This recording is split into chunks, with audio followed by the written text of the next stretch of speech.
दोस्तों, कार में पत्रकार के इस एबीपी पॉडकास्ट की सीरीज में आपका एक बार फिर से स्वागत है। और इस हफ्ते के हमारे जो मेहमान है वो एक ऐसी शख्सियत है जो किसी फिल्मी दुनिया से नहीं आती है, पर शहर उनका उसी फिल्मी दुनिया में है, यानी मुंबई के हैं। मैं बात कर रहा हूँ एक ऐसी शख्सियत की जिनको आप अक्सर टीवी पे देखा करते थे, आजकल कुछ कम देखते हैं क्योंकि वो एक बहुत बड़ी किताब लिख रहे थे।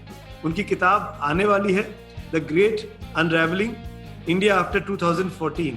संजय झा कांग्रेस पार्टी के प्रवक्ता रहे। मुंबई में उन्होंने अपना पूरा पुरजोर तरीके से मुंबई से रहकर कांग्रेस पार्टी के कमान संभाली तमाम चुनावों में। संजय जी, बहुत बहुत शुक्रिया हमारी सीरीज कार में पत्रकार में। Thank you very much for inviting me Sumit ji, धन्यवाद। संजय जी, ये किताब क्यों लिखी आपने? समय काटने के लिए या दुनिया को कुछ बताने के लिए? देखिए, क्या हुआ कि मार्च में जब महामारी शुरू हुई, आप तो जानते हैं कि मई महीने में मुझे भी कोरोना वायरस का वो इन्फेक्शन हुआ था। और मैं ये किताब, सच कहिए तो एक भारतीय नागरिक होने के हाथ से मैंने ये किताब लिखना शुरू किया। मैं समझता हूँ कि चाहे आपका जो भी राजनीतिक नजरिया हो, जो भी विचारधारा हो, देखिए सबसे पहले हम भारत के एक नागरिक हैं, बहुत ही महान देश है ये।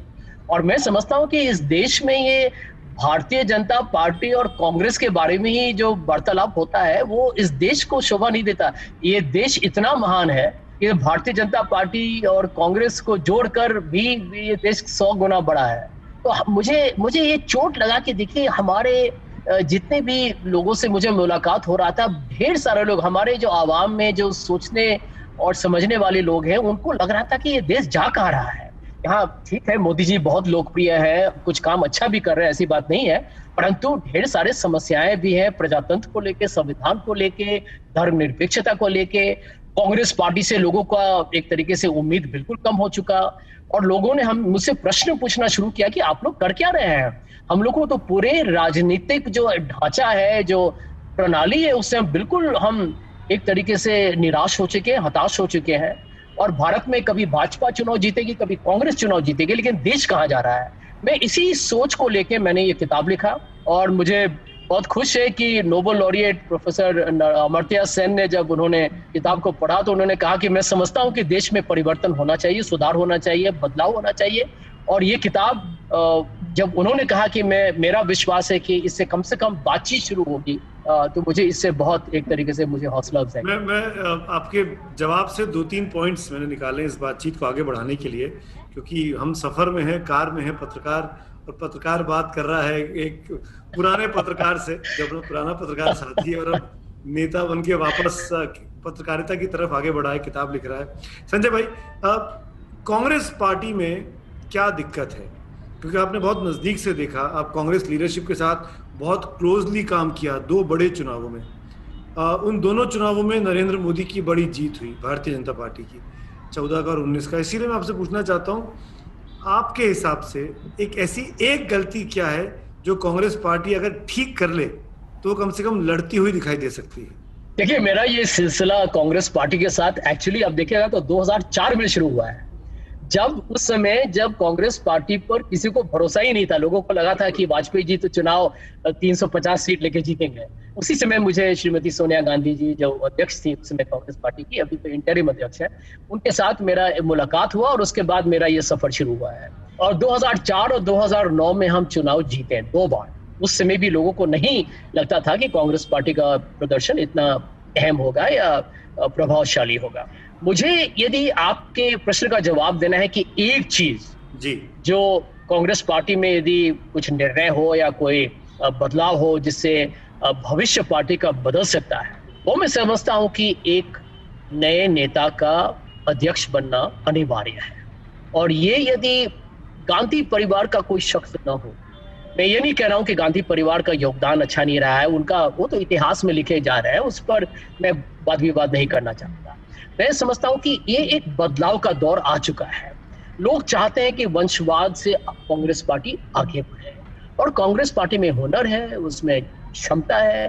तो किसी एक नए नेता को यदि आगे बढ़ाया जाए तो मैं समझता हूं कांग्रेस पार्टी भाजपा को के साथ चुनाव में टक्कर लेने के लिए पूरी तरीके से तैयार। इसका मतलब संजय जी, बीजेपी ने जो पिच तैयार की कि कांग्रेस में डिनेस्टी है, वंशवाद है, परिवारवाद है, वो चीज पब्लिक को समझ में आ गई और अब उससे छुटकारा पाने का एक ही तरीका है कि गैर गांधी परिवार का कांग्रेस का अध्यक्ष बनना चाहिए। बिल्कुल सुमित जी, आपने बिल्कुल सही प्रश्न पूछा है। देखिए, मोदी जी ने जब पहले हमला किया था गांधी परिवार पर, तो कांग्रेस पार्टी में बहुत सारे लोगों को लगा कि ये एक व्यक्ति विशेष, एक आक्रामक एक रंग है जो हर नेता दूसरे पर लगाता है। परंतु आप देखिए कि कांग्रेस पार्टी में पिछले 42 साल में 35 साल से कोई गांधी परिवार का ही कोई अध्यक्ष रहा है। श्रीमती सोनिया गांधी जी बहुत अच्छा बेहतरीन काम किया उन्होंने, लेकिन एक तरीके से ये भी हमारी कमजोरी रही कि 20-21 साल से वही अध्यक्ष रही है। उसके बाद राहुल गांधी जी आए, फिर सोनिया गांधी जी आए हैं और फिर अभी अफवाह है कि राहुल गांधी जी वापस आएंगे। लेकिन ये देश को बहुत गलत एक संदेश जाएगा कि एक महान पार्टी जो भारत के आजादी के संग्राम में पूरा जो एक मेहनत करके खून पसीना बहा के हम लोगों ने उसमें भारत की आजादी के लिए लड़ा, आज हमारे पास कोई नेता ही नहीं है जो कांग्रेस को आगे ले जा सकता है। इसका जवाब कांग्रेस पार्टी को खुद ढूंढना पड़ेगा। ये अंदरूनी मसला है सुमित जी, और ये हमारे पास नेताओं की कमी नहीं है। यदि कांग्रेस पार्टी आज भी कोई अच्छे नेता को अध्यक्ष बना दे और गांधी परिवार उनको समर्थन करे, कांग्रेस पार्टी में कहता हूं दो हफ्ते के अंदर कांग्रेस पार्टी में एक दूसरी ऊर्जा आ जाएगी। संजय जी, आपको इसमें कॉन्ट्रडिक्शन नहीं दिख रहा कि गांधी परिवार का समर्थन हो, वो नेता बना दे तो फिर गांधी परिवार ही रूल करेगा? जैसा कि मनमोहन सिंह के वक्त पे इल्जाम लगता रहा कि प्रधानमंत्री मनमोहन सिंह थे लेकिन सरकार सोनिया गांधी चला रही थी। नहीं, फिर सही प्रश्न पूछा आपने। मैं समझता हूँ कि देखिए, गांधी परिवार एक तरीके से कांग्रेस के इतिहास में वो बिल्कुल जुड़े हुए हैं, उनके डीएनए में है। इसलिए ये नहीं है कि आज यदि कोई नया अध्यक्ष आएगा तो आप अचानक कल से आप कहेंगे कि राहुल गांधी जी का कोई यहाँ पर उपयोग नहीं है या श्रीमती सोनिया गांधी जी और प्रियंका गांधी वाड्रा को वनवास लेना पड़ेगा। देखिए, वो बहुत ही लोकप्रिय है, देश भर में लोग उनको जानते हैं। उनका पॉलिटिकल जो कहते हैं पूंजी अब कम हो चुका है, लेकिन आज भी उनका मर्यादा है, उनका छवि है, उनका शोहरत है, आबरू है। मैं समझता हूं कि अभी इस वक्त यदि कोई अध्यक्ष बनेगा और गांधी परिवार उनसे नाखुश रहे, उनके विरोधी कोई राजनीति हो, तो वो शख्स सफल नहीं हो पाएगा। इसलिए मैं कह रहा हूं कि ऐसे आप व्यक्ति को एक मौका दीजिए और उनको समर्थन भी दीजिए। कोई अंदरूनी यदि आंतरिक यदि कोई सियासत होगा तो फिर कांग्रेस पार्टी कैसे आगे बढ़े? पर संजय भाई, हमने देखा है जब सीताराम केसरी बने थे तो कांग्रेस के अंदर कई सारे धड़े बन गए थे। अर्जुन सिंह का धड़ा अलग थे, प्रणब मुखर्जी अलग थे, वो एक दौर अलग था। क्योंकि गांधी खुद सोनिया गांधी पॉलिटिक्स से दूर थी उस दौरान में। मैं ये जानना चाहता हूं कि अगर गांधी परिवार कांग्रेस पार्टी के कोर से, बीच से अलग हो जाता है और मान लीजिए कि संजय झा को अध्यक्ष बना दिया जाता है 1% के लिए, तो वो कहते हैं कि गांधी परिवार ग्लू का काम करता है, गोंद का काम करता है पार्टी को एकजुट रखने का। आप किसी को भी बनाएंगे अगर अध्यक्ष, तो वो ग्लू कहाँ जाएगा? वो तो बिखर जाएगा। फिर एक राज्य से अशोक गहलोत वर्सेस सचिन पायलट दिखाई देगा, फिर महाराष्ट्र में अशोक राव चौहान वर्सेस पृथ्वीराज चौहान दिखाई देगा, फिर मध्य प्रदेश में कोई और नाम सामने आ जाएंगे, वहां तो बंटवारा हो गया कमलनाथ और सिंधिया की लड़ाई में। तो मेरा ये कहना है कि वो जो ग्लू है, वो जो गोंद है, जो फेविकॉल है, जो जोड़ के रखता है, वो तो गायब हो जाएगा। तब एक नेता को कोई आदमी क्यों अपना अध्यक्ष मान लेगा? देखिए सुमित जी, इसका दो जवाब होगा। सबसे पहले तो ये गोंद वाला भी जो कहा गया है, उसके विरुद्ध भी कुछ एक तरीके से आप देखिएगा तो आर्ग्यूमेंट्स हैं। शरद पवार जी तो उसी से में हटे जब सोनिया गांधी जी अध्यक्ष थी, जगन मोहन रेड्डी भी तो हटे। तो आप देखेंगे कि कांग्रेस पार्टी से तो ढेर सारे नेता लोग जब हमारे पार्टी से निकल गए, ज्योतिरादित्य सिंधिया भी हुए, सचिन पायलट तो जाते जाते बच चुके हैं। तो आप देखिएगा तो ये नेता कब गए जब कोई गांधी परिवार का ही तो कोई शख्स उस समय अध्यक्ष था। दूसरे, जब सीताराम केसरी जी अध्यक्ष थे, उस समय कांग्रेस पार्टी हार सही तरीके से कांग्रेस पार्टी में नहीं देखा था। नरसिम्हा राव जी के 5 साल के बाद उस समय भी कांग्रेस पार्टी यूडीएफ को सपोर्ट कर रही थी, तो कांग्रेस पार्टी को लगता था कि हमारे ही इशारे पर आईके गुजराल या गौड़ा साहब प्रधानमंत्री हैं। इस बार आप 2 बार आप बुरी तरीके से चुनाव हारे हैं, जिसको हम कहते हैं कि एग्जिस्टेंशियल जो संकट काल है। अभी कांग्रेस के भविष्य के बारे में लोग प्रश्न उठा रहे हैं। अब आप देखिएगा कि केरल में भी भाजपा आगे बढ़ी है, कांग्रेस कमजोर हुआ है। हैदराबाद, एक समय आपको याद होगा सुमित जी, जब बाकी जगह में हम अच्छा नहीं करते थे, लेकिन यूनाइटेड आंध्रा में कांग्रेस को 35 सीट 30 सीट मिलती ही थी, और 2004 में भी 20% सीट आंध्रा से आया था, 20% सीट आंध्रा से आया था। आज वो आंध्रा खत्म हो गया। तो इसीलिए इस बार का तो हालात है बहुत ही नाजुक है, और मैं समझता हूँ कि कांग्रेस पार्टी को इस समय इस बात पर गौर करना चाहिए। देखिए, मैं कांग्रेस विचारधारा से, मेरा सोच कांग्रेस का है, और मैं समझता हूं कि जब तक आप सच्चाई के साथ, अरे अपने आप से झूठ मत बोलिए, एक जो कहते हैं सच का सामना करना चाहिए, this is the moment of truth. और यदि हम इस बात को स्वीकार करें कि कांग्रेस पार्टी में एक संगठन है जो कमजोर हुआ है, कांग्रेस पार्टी में एक पारदर्शिता लाना जरूरी है। आप CWC में 22 साल से कोई चुनाव हुआ ही नहीं है। जब राहुल गांधी जी ने इस्तीफा दिया और उन्होंने बोला CWC को आप नए नेता को आप नियुक्ति कीजिए, CWC ने कुछ नहीं किया। क्यों करते हैं? उन्होंने कहा कि आप ही लोगों ने मेरा नियुक्ति किया, हम आपके विरुद्ध हम कौन सा नेता खड़ा करें। यही तो प्रॉब्लम हो गया है कांग्रेस में। तो कांग्रेस को बदलना पड़ेगा। We have to become more democratic. ये जो आंतरिक लोकतंत्र जो है ना, वो कांग्रेस में लाना बहुत ही जरूरी है। पर संजय जी, ये कहते हैं कि बीजेपी के अंदर अथॉरिटेरियन लीडरशिप है। ये कहा जाता है कि नरेंद्र मोदी जी ने जो कह दिया वो पूरी पार्टी उसके पीछे अलाइन हो जाती है। तो गांधी परिवार ने कुछ कह दिया है, राहुल गांधी ने कुछ कह दिया, तो क्या पूरी पार्टी उसके पीछे अलाइन नहीं होती है? और अगर नहीं होती है तो यही तो डेमोक्रेसी है कि हर व्यक्ति अपने मन की बात कह रहा है। नहीं, देखिए प्रॉब्लम क्या है सुमित जी, यहाँ कोई सुनता ही नहीं है। हमको कांग्रेस पार्टी से हटाया गया, जानते हैं क्या कारण था? हम बताते हैं। व्हाट्सएप ग्रुप में, हमारे एक बहुत ही सीनियर व्हाट्सएप ग्रुप था, उसमें मैंने टाइम्स ऑफ इंडिया में मैंने एक लेख लिखा। उन्होंने कहा आपने ये टाइम्स ऑफ इंडिया में क्यों लिखा? ये तो कांग्रेस के सिद्धांत, कांग्रेस के वसूल और आदर्श के खिलाफ है। मैंने कहा भैया, कोई सुनने के लिए तैयार है पार्टी में? और हमने जो अखबार में लिखा है कोई गलत कहा है क्या?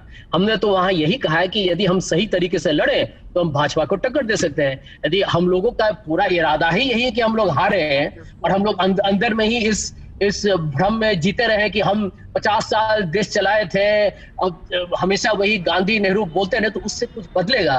अरे भारत एक युवा देश है, यहाँ पर लोग बदलाव चाहते हैं। राहुल गांधी जी ने अच्छा काम किया है, उनके इरादे सही हैं। आज यदि लोग चाहते हैं कि नए नेता को चांस दीजिए तो दीजिए। अरे कल वो नेता नहीं करेगा, फिर राहुल गांधी जी भी वापस आ सकते हैं। अरे हमेशा इस बात पर अटके रहना कि हम बदलेंगे ही नहीं तो कैसे बदलाव होगा? और आपको मैं एक बात बताता हूँ सुमित जी, 6 साल में we did not hold a single spokesperson meeting और ट्रेनिंग प्रोग्राम फॉर 6 years। आप विश्वास करेंगे 6 साल में एक बार भी in a world of electronic television and social media, Congress party ने एक बार भी कोई मुलाकात करके कि हमारी रणनीति क्या होनी चाहिए। कांग्रेस पार्टी में लोग कहते हैं कि आप माइनॉरिटी अपीजमेंट कर रहे हैं, उसका क्या जवाब होना चाहिए? यदि हम लोगों ने कहा कि भारतीय जनता पार्टी सांप्रदायिक राजनीति कर रही है तो क्या हम सही कह रहे हैं, गलत कह रहे हैं? इस पर कोई बातचीत ही नहीं हुई। 6 साल में कांग्रेस पार्टी ने एक बार भी मिलकर, जो हम कहते हैं इंट्रोस्पेक्शन, चिंतन बैठक, एक बार भी इंट्रोस्पेक्शन नहीं हुआ है कि हमने गलतियां क्या की हैं। एके एंटनी रिपोर्ट कोई पढ़ा ही नहीं है, तो कैसे जीतेंगे? पर आपका व्हाट्सएप ग्रुप तो था ना, आप व्हाट्सएप ग्रुप पे तो बताते थे चीजों, क्या अच्छा हो रहा है क्या बुरा हो रहा है। उसके बाद तो व्हाट्सएप ग्रुप से ही हमको हटा दिया। पहले व्हाट्सएप ग्रुप से हटे, फिर स्पोक्समैन से हटाए, फिर हमको AIPC से बोला आप वहां से आप इस्तीफा दे दीजिए। और देखिए हम लोग का क्या हुआ, हम बम्बई में बैठते हैं, हमारा कोई खुद राजनीतिक लोभ का तो बात है नहीं। हमने कभी लोकसभा टिकट के लिए मांगा नहीं। हमने बोला कि देखिए वहां कैश है, और जहाँ कैश होगा भैया, मेरे पिताजी से हमने जो सीखा है, कैश वैश हमसे नहीं होगा। तो हमने कहा हम तो लोकसभा चुनाव लड़ेंगे नहीं। और हमने कहा कि देखिए राज्यसभा के लिए आपका पोजीशन ही नहीं है तो भूल जाइए सब, let's not even talk about. तो हमने कहा कि देखिए कांग्रेस पार्टी में ऐसे लोग चाहिए, और मैं समझता हूँ कि मैं ही वैसे एक आदमी नहीं हूँ, ढेर सारे लोग होंगे कांग्रेस में तो अपने व्यक्तिगत लोभ या कोई अभिलाषा के लिए नहीं है, और हम चाहते हैं कि कांग्रेस पार्टी जीते। मैं आपके प्रोग्राम पे आप एक बात कहना चाहूंगा, यदि कांग्रेस पार्टी 2024 में जीत जाए, I will actually retire from even making a political party. I'm interested in a good party getting a chance to govern. This is not about me getting a role or becoming in the PMO's office or getting a Lok Sabha or Rajya Sabha nomination. I care a damn. And I think यदि राजनीति में लोग खुलेआम बातचीत करें, प्रश्न पूछे, उसी से तो नेतृत्व भी मजबूत होता है। पर संजय जी अब ये तो बताइए कि वो व्हाट्सएप ग्रुप का एडमिन कौन था? सुमित जी आप जो है ना, आप जो है कहते हैं बिल्कुल आप दृढ़ निश्चय के साथ, बड़े प्यार के साथ, मुस्कान के साथ आप हमको वही प्रश्न पूछिएगा जिसमें हमारे पास जो भी थोड़ा सा एक दो जो कहते हैं बॉडी पार्ट्स है वो भी खत्म हो जाएगा। तो आप मैं इतना ही कहूंगा कि इनके, मैं बता रहा हूँ आपका जवाब दूंगा, आपका नाम नहीं दूंगा लेकिन बताऊंगा, वही लोग एडमिन में हैं जो आजकल श्री राहुल गांधी जी के वेरी क्लोजली एडवाइजर्स ग्रुप में है। अब इससे ज्यादा मैं क्या बोलूं। तो जो आपको जवाब दिया आपकी टाइम्स ऑफ इंडिया के आर्टिकल की वजह से, वो खुद राहुल गांधी ने दिया या उन क्लोज लोगों में से किसी एक ने दिया? क्लोज लोगों ने दिया। देखिए, मैं राहुल गांधी जी को बहुत दिन से जानता हूँ। 2004 में जब उन्होंने अमेठी में अपना नॉमिनेशन भी नहीं भरा था, उस समय 10 जनपद में उनके साथ में 4-5 दिन उनके साथ में 9 बजे सुबह से लेके 6 बजे शाम तक, सिर्फ हम दोनों 4 दिन। मैं समझता हूँ कि श्री राहुल गांधी जी उतना वक्त शायद बहुत ही कम ही लोगों के साथ पिछले 10 साल में या 20 साल में उतना उन्होंने गुजारा होगा।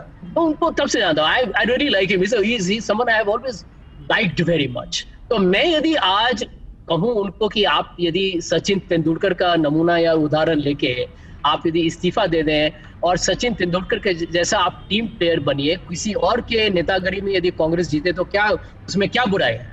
कोई बुराई नहीं है। तो मैं उनका कोई इसमें दुश्मन नहीं हो जाता, मैं उनका कोई आलोचना या निंदा नहीं कर रहा हूँ, एक समीक्षा कर रहा हूँ, क्योंकि मैं चाहता हूँ कि कांग्रेस पार्टी, सुमित जी मैंने अंदर में काम किया है, बहुत ही बेहतरीन पार्टी, अच्छे लोग हैं, अच्छा संगठन है। कांग्रेस पार्टी के कार्यकर्ता में आप देखिएगा इतना जुनून और जज्बा है कि हमारे नेता लोग जो दिल्ली में बैठे उनको मालूम भी नहीं है। हमारे नेता लोग तो वहाँ इंडिया इंटरनेशनल सेंटर में और यहाँ वहाँ बैठ के अपना कुछ न कुछ करते रहते हैं। आप कांग्रेस का यदि साधारण कार्यकर्ता को देखिएगा, उसके दिल में जो दुख है या कष्ट है, आपको दुख लगेगा। और मैं समझता हूँ कि we need to fight for it. But Sanjay ji, एक चीज जो बहुत जरूरी है क्लियर करना, अगर कांग्रेस के कार्यकर्ता में जोश है, जज्बा है, काम करता है, तो क्यों कांग्रेस रिड्यूस होती जा रही है हर जगह से, हर तरह के चुनाव में, चाहे वो म्यूनिसिपैलिटी के हों, चाहे वो ग्राम पंचायत के लेवल के हों, चाहे वो विधानसभा के हों, लगातार कांग्रेस पार्टी का ग्राफ जो है वो नेगेटिव में जा रहा है। क्या ये साबित नहीं करता कि राहुल गांधी, जो कि कभी अध्यक्ष के तौर पर या कभी अध्यक्ष के पीछे से तौर पर कमान संभाले हुए हैं, वो वाकई में एक फेल्ड पॉलिटिशियन है? क्योंकि उनके बारे में शुरू में कहा गया, संजय जी, हम लोगों ने कई बार चर्चा भी की है जब आप कांग्रेस में थे, कि वो रिलक्टेंट पॉलिटिशियन है, वो दिल से पॉलिटिक्स में सोचते नहीं है, रहते नहीं है। क्या ये उनका बड़ा ड्रॉबैक है? देखिए, मैं समझता हूँ कि सुमित जी, राहुल गांधी जी को इस पर खुद उनको सोच करना चाहिए। यदि आपका छवि या आपको जिस तरीके से लोग देखते हैं उसमें उनको कमी लगती है, या उनको लगता है कि आप में कुछ ऐसी खूबियत नहीं है जो आज के राजनीति में होना चाहिए, तो ये उनके लिए गौर करने का एक संदेश है। जैसे बराक ओबामा ने कहा कि लगता है कि वो पूरी तरीके से तैयार नहीं है, तो मैं समझता हूँ कि उनको गौर करना पड़ेगा। बराक ओबामा तो कोई बीजेपी के एजेंट नहीं है। तो मैं समझता हूँ कि इस वक्त सच्चाई यही है कि आज यदि कांग्रेस पार्टी का निशान हर जगह से खत्म हो रहा है, इसके पीछे कारण यही है कि लोगों को मालूम ही नहीं है कि जाना कहाँ है, हमें हमारा दूरदृष्टि क्या है, मेरा नेता कौन है। देखिए, हम 2019 में चुनाव हार गए सुमित जी, अब कुछ महीनों में 2 साल हो जाएगा, और हारने के बाद दूसरी बार आपको सिर्फ 52 सीट आए हैं और आप अभी तक नेता भी तैयार नहीं किए हुए, तो ये क्या, लोगों को क्या लगेगा? मैं समझता हूँ कि बहुत गलत संदेश जा रहा है। और यदि हम अपना जल्दी से जल्दी बिना एक दिन का वक्त गवाए हुए यदि हम नेता का चयन न करें, अभी जनवरी या फरवरी के पहले नया AICC का सेशन होगा और उसमें अध्यक्ष का वहां नियुक्ति या चयन होना जरूरी है। यदि उस पर भी हम गलती करेंगे तो मैं समझता हूँ कि कांग्रेस पार्टी, इस देश के 12 करोड़ लोग जिन्होंने 2019 के चुनाव में कांग्रेस पार्टी को वोट दिया, उनके साथ हम धोखा और विश्वासघात कर रहे हैं। आपने अपनी इस किताब में द ग्रेट अनरेवलिंग में कुछ चीजें ऐसी लिखी हैं जिसको पढ़ के समझ में आता है कि आप गांधी की फिलॉसफी को मानते हैं, गांधी नेहरू की आइडियोलॉजी को मानते हैं। मेरा बहुत सीधा सा सवाल है, क्या ये आइडियोलॉजी अब पुरानी हो गई है? अब क्यों यूथ अट्रैक्ट नहीं हो रहा है? या कांग्रेस के नेताओं को इस आइडियोलॉजी को, इस विचारधारा को प्रोपोगेट करने में, समझाने में का तरीका नहीं आता है? क्यों कांग्रेस के मेंबर्स कम हो रहे हैं, एक्टिव मेंबर्स, और क्यों बीजेपी के बढ़ रहे हैं? ये पूरा मैं समझता हूँ इसके पीछे एक ही कारण है, भूख, हंगर। कांग्रेस में हंगर टू विन नहीं है, भाजपा में आप देखिएगा, बिहार का चुनाव खत्म हुआ, सीधे पहुंच गया हैदराबाद। हैदराबाद खत्म हुआ, जेपी नड्डा जी निकल गए कि हम हर राज्य में जाके अगले 100 दिन में हम हर जगह पहुंचने वाले। कांग्रेस पार्टी जब हारती है तो बिल्कुल एक तरीके से सो जाती है। उत्तर प्रदेश में कब थे हम, बिहार में 30 साल हो गए, वेस्ट बंगाल में 40 साल हो गए, तमिलनाडु में 40 साल हो गए, ओडिशा में 20 साल हो गए, गुजरात में 25 साल हो गए, जब तक हम जीते थे मध्य प्रदेश में 15 साल चले गए, उसके बाद फिर वापस हमने बीजेपी को दे दिया। देखिए छत्तीसगढ़ में 15 साल बाहर। देखिए ये यही बात, इस बात का मिसाल है कि जब कांग्रेस हारता है तो कांग्रेस अपने संगठन को या अपने जो कार्यकर्ता जो हैं उनको नया एक तरीके से रास्ता क्या होना चाहिए वो दिखाने के लिए हमारे नेतृत्व में बहुत बड़ी कमजोरी है। और जब तक हमारी पार्टी दिल्ली से काम करेगी ना, वो नहीं सुधरेगा। देश बहुत ही अलग देश है, ढेर सारे यहाँ भाषा है, ढेर सारे जात है, धर्म है, और हर राज्य की अपनी एक खूबियत है, एक अपनी एक काबिलियत है। आप जाके समझिए। मैं मुंबई में रहता हूँ सुमित जी, मैं बताता हूँ, this is the commercial capital of India to the world. आप जरा चेक करके आइए, when did the last Congress president come here to Mumbai? And I can tell you not once in the last 1 year, maybe more. तो इस तरीके से यदि आप चुनाव लड़िएगा जहां पर वाणिज्य है, जहां पर कमर्शियल कैप, इंडिया का इकोनॉमी यहां से चलता है, स्टॉक मार्केट यहाँ है, और आपको आप बात ही नहीं करते हैं किसी से। यही हमारा समस्या है। Strange, very strange, very strange है। आप अपनी किताब में मीडिया पर भी कमेंट करते हैं, कटाक्ष करते हैं। मैं मीडिया से हूँ, मैं आपसे सवाल कर रहा हूँ। आप खुद एक मशहूर वेबसाइट को चला चुके हैं, आप खुद मीडिया से हैं। आपको क्या लगता है मीडिया के बारे में फ्रैंकली, कि मीडिया कहाँ जा रहा है, कैसा कर रहा है, क्यों? मुझे लगता है सुमित जी की मीडिया को सरकार से और प्रश्न करने चाहिए। देखिए मेरा जो परसेप्शन है, मैं एक बार आपको बताता हूँ, मैं टाइम्स ऑफ इंडिया में जर्नलिस्ट बनना चाहता था। तो मेरे पिताजी ने कहा कि उस समय I remember times of India का कोई मैनेजमेंट ट्रेनिंग स्कीम था या जर्नलिस्ट ट्रेनिंग स्कीम था, जिसमें 700 रुपीज पर मंथ का वो सैलरी था। तो मेरे पिताजी ने कहा कि बन जाना जर्नलिस्ट, लेकिन उसके बाद तुम्हारी शादी कभी नहीं हो पाएगी, because you can't run a house with that kind of money. He did not know then about how things could change. तो उन्होंने कहा तुम आईएएस, मैं बिहारी हूँ, बिहार के मेरे फादर थे प्रोफेसर इकोनॉमिक्स के, तो वो क्या बोलेंगे, आईएएस बन जाओ, आईपीएस बन जाओ। तो मैं इसी को लेके मैं जर्नलिस्ट का वो मैंने छोड़ दिया। लेकिन आई ऑलवेज अंडरस्टूड कि जर्नलिज्म क्या है। जर्नलिज्म का एक ही मैं समझता हूँ कि उद्देश्य है कि आप कॉमन मैन के लिए लड़िए। जो कॉमन मैन के लिए लड़े वही जर्नलिज्म है। और कॉमन मैन का सबसे बड़ा प्रॉब्लम हमेशा सरकारी से होता है या कोई प्राइवेट इंडस्ट्री को एक्सप्लॉइट करता है। तो यदि मीडिया यदि कॉमन मैन के लिए रन करे, आई हैव नो प्रॉब्लम। मैं समझता हूँ कि मोदी जी की जो सरकार जो है उन्होंने जो अच्छा काम किया है। मैं नहीं समझता कि हमेशा एक तरफे हर सरकार को हमेशा उनके साथ गाली गलौच होना चाहिए, उन पर उनकी तिरस्कारी होनी चाहिए। लेकिन मैं ये जरूर समझता हूँ कि मान लीजिए प्रजातंत्र पर हो या हमारे धर्मनिरपेक्षता पर यदि प्रश्न हो, समाज में शांति की बात हो, या कोई आंकड़े सही न हो, मैं समझता हूँ गरीब के लिए, किसान के लिए, मिडिल क्लास के लिए, जॉबलेस के लिए, यदि हम इसके लिए लड़े ना, तो मैं समझता हूँ कि भारत की मीडिया जो है वो किसी भी सत्ताधारी दल को एक दिन भी रात में सही नहीं सोने देगी। और मैं आपको ये बताऊंगा, मैं खुलेआम बता रहा हूँ, मैंने एक आर्टिकल में भी लिखा है, राहुल गांधी जी का सबसे बड़ा जो गलती हो रहा है ना सुमित जी, तो वो सारे मेन स्ट्रीम मीडिया को गोदी मीडिया बोल देते हैं। अब मैं समझता हूँ कि बिल्कुल गलत है। यदि आज राहुल गांधी जी आपके साथ बैठे आधा घंटा, जैसे हम और आप बात कर रहे हैं, आपने तो हमको एक बार भी नहीं टोका, आपने जो प्रश्न, मैं जो भी जवाब दे रहा हूँ आप मुझे सुन रहे हैं। यदि राहुल गांधी जी आपको आधे घंटे का इंटरव्यू दें, कल राहुल शिवशंकर को दें, मान लीजिए कि बासु को दें, जिसको भी दें, अंजना को दें, जिसको भी दें, आप यदि 5-6 इंटरव्यू दीजिए, फार्म लॉज पर बोलिए, चाइना पर बोलिए ना, इससे पूरा एक वातावरण बदल जाएगा। नैरेटिव जो हम बात करते हैं वैसे ही बदलता है। Congress party can not change the narrative in the world's largest democracy without interacting. तो मुझे मीडिया के लिए बहुत इज्जत है। कुछ लोग हैं, कुछ चैनल्स हैं जो थोड़ा बहुत ही एक्सट्रीम चले जाते हैं, लेकिन वो भी तो प्रजातंत्र का एक सच्चाई है, और उसको भी हमें समझना चाहिए। जब हम यूपीए में थे, मुझे ये भी मालूम है कि बहुत लोग जिनको हमारी समीक्षा करनी चाहिए उतना नहीं किया था उन्होंने। तो जो सरकार में होता है उसको कुछ फायदा भी होता है, ऐसी बात नहीं है। तो हमें मीडिया को ज्यादा इतनी नकारात्मक तरीके से नहीं बताना चाहिए। I have full faith in the fourth state, although I believe it can do better. Yes, agreed, 100% agreed. अब कुछ पर्सनल सवाल संजय जी, जो चिट चैट के फॉर्म में होते हैं। आपकी खुद की फेवरेट बुक? मेरी फेवरेट बुक इज एक्चुअली एक चार्ल्स डिकेंस का किताब है. It is one of my favourite stories of all time. It is a tale of two cities. Beautiful book. Hindi में कुछ पढ़ते हैं लिटरेचर? हिंदी में किसी की किताब पसंद या कोई लेखक पसंद? नहीं, देखिए, हिंदी में बात बताता हूँ आपको कि मैं हिंदी में जब से मैं कॉलेज में गया, उसके बाद से बिहारी होते हुए घर में ऐसे, my mother is a matriculate, so we only spoke in Hindi with her.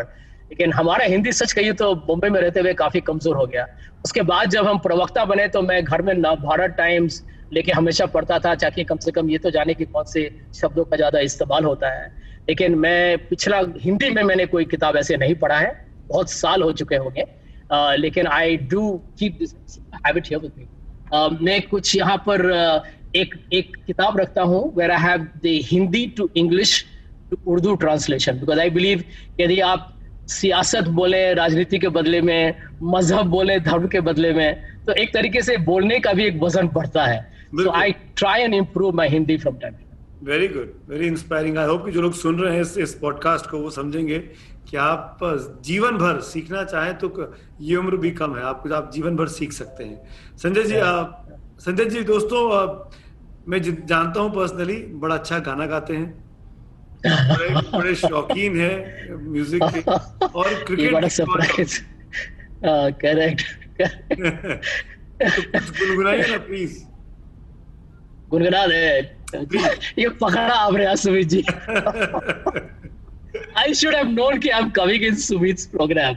चलिए एक गा देते हैं जी. ये एक गाना है जो actually I was in Pune a few days back, और ये गाना है जो when I came to Bombay in 1992 from Delhi, ये नाना पाटेकर के एक फिल्म का गाना है, which was a musical. ये पूरा फिल्म में कोई डायलॉग नहीं है, सब लोग गाने से ही एक दूसरे से बात करते हैं. A musical in 1992. तो मैं उसके एक दो वर्सेस गा देता हूँ. बादलों का नाम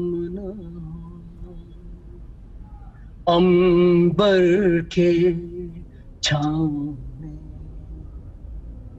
जलता हो जंगल फिर अपनी छाँव. अभी तो है मौसम, आओ तुम और हम बारिश के नगमे गुनगुनाए, थोड़ा सा रूबानी हो जाए. क्या बात. Thank you Sanjay ji. Nice, so nice of you कि आपने कोऑपरेट किया, सुनाया गाना, वरना लोग बाग मना कर देते हैं इस मौके पर. मोस्टली लोग क्योंकि प्रोफेशनल सिंगर्स नहीं होते हैं. एक आखिरी सवाल जाते जाते, जो कि कई लोग मुझसे पूछना चाह रहे हैं कि संजय जी से पूछिए कि वो कांग्रेस से नाराज हो गए हैं, बड़े अच्छे प्रवक्ता हैं, तो क्या वो बीजेपी में जाने के बारे में सोच रहे हैं? जाएंगे क्या? नहीं, देखिए, मुझे कांग्रेस पार्टी ने अपने संगठन से हटा दिया है. लेकिन कांग्रेस पार्टी का जो विचारधारा है वो सिर्फ कांग्रेस पार्टी का नहीं है. मैं समझता हूँ कि ढेर सारे लोग जो कांग्रेस पार्टी के मेंबर्स नहीं हैं, वो कांग्रेस पार्टी के लिए इसीलिए वोट करते हैं क्योंकि उनको विश्वास होता है कि ये पार्टी में अच्छे लोग हैं, उनका विचारधारा सही है, वो अच्छा काम करेंगे. मुझे कल कांग्रेस पार्टी ने किताब पढ़ने के बाद हटा भी दिया. अभी तो सस्पेंडेड हूँ, निलंबित हूँ, कल मुझे हटा भी दिया. फिर भी मैं एक तरीके से जो कहते हैं कांग्रेस पार्टी का विचारधारा का एक सैनिक हमेशा. तो कभी बीजेपी में नहीं जाएंगे? 100%? मैं किसी भी पार्टी में नहीं जाऊंगा. नहीं. वापस कांग्रेस में जाएंगे? यदि कांग्रेस पार्टी ने मुझे मौका दिया बोलने का, देखिए, मैं कांग्रेस पार्टी में वापस नहीं जाना चाहता यदि कांग्रेस पार्टी मुझे मौका न दे मुझे बोलने का. नहीं तो मुझे वहां पर जाकर एक तरीके से घुटन सा महसूस होने लगेगा. और जैसे आपने शुरू में कहा, कम से कम we can speak our minds out, right? At least I could write the book, otherwise that would have been possible. आपकी इस अभिव्यक्ति की आज़ादी का हम सम्मान करते हैं. बहुत बहुत शुक्रिया संजय झा. हमारी शुभकामनाएं एबीपी पॉडकास्ट की तरफ से आपकी किताब के लिए, द ग्रेट अनरेवलिंग के लिए. और हम ये उम्मीद करते हैं कि कांग्रेस पार्टी को और कांग्रेस की लीडरशिप को आपकी इस बातचीत को सुनने के बाद, आपकी इस किताब को पढ़ने के बाद वो समझ आए जिसके जरिए पार्टी बेहतरी के रास्ते पे चल सके, न कि लोगों के खिलाफ कार्रवाइयां कर उनको नाराज होने के बाद निकालना शुरू करे, उनको पार्टी से दूर करना शुरू करे. निंदक नियरे राखिए, जितना आलोचक आपके नियर रहेगा, जितना करीब रहेगा, उतना आप अपने आप को इम्प्रोवाइज कर सकते हैं। और शायद संजय झा की बातों के बाद मुझे ऐसा लगता है कि राहुल गांधी और उनके आसपास के जो लोग हैं उनको समझ में आएगा कि सिर्फ हाँ में हाँ मिलाने वाला नहीं चाहिए, एक ऐसा भी चाहिए जो सच्चाई का आईना दिखा सके, और संजय झा उनमें से एक थे। संजय झा, बहुत बहुत शुक्रिया एबीपी पॉडकास्ट से बात किया आपने। Thank you very much Sumit ji, thank you, bye. Sanjay Jha से बात कर रहे थे कार में पत्रकार के इस विशेष एपिसोड में। संजय जी जाने माने लेखक हो गए हैं। संजय जी के साथ कुछ और नए लोगों के साथ भी हम बातचीत करते रहेंगे। अगले हफ्ते एक नई शख्सियत इस प्रोग्राम में, एक नए सफर पर हम चलेंगे। फिलहाल दोस्तों, thank you so much. Thanks.